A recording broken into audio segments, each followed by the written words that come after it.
প্রতিষ্ঠান, এটা অনুপ্রেরণা তৈরি করবে। যশোর যে ইতিহাস সৃষ্টি করলো, সারা বাংলাদেশে অভিনব ইতিহাস সৃষ্টি করলো, আমরা কৃতজ্ঞতা জানাচ্ছি মহান আল্লাহর দরবারে। তিনি আমাদের এইরকম একটা মাহফিল করার সক্ষমতা দিলেন, এইরকম একটা মাহফিল করার তৌফিক দিলেন। এই মাহফিলের জন্য নিরন্তর শ্রম, ঘাম এবং পরিশ্রম করেছেন যিনি দিক নির্দেশনা দিয়েছেন, তিনি আমাদের অত্যন্ত প্রিয় অভিভাবক শেখ মহিউদ্দিন। আপনাদের হাতে যাদের পতাকাগুলো আছে একটু তুলে ধরুন, পতাকাগুলো একটু দাঁড়ান, সারা পৃথিবী দেখুক। অসংখ্য ফেসবুক থেকে লাইভ হচ্ছে। লিল্লাহে তাকবীর, লিল্লাহে তাকবীর।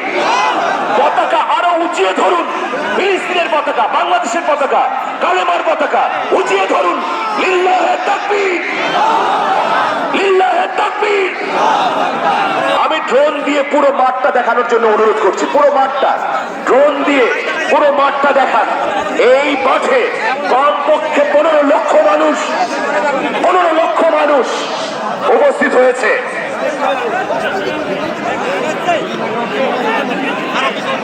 এখন মাগরিবের আজান হবে, মাগরিবের আজান, এরপর আমরা নামাজে দাঁড়াবো। এরপর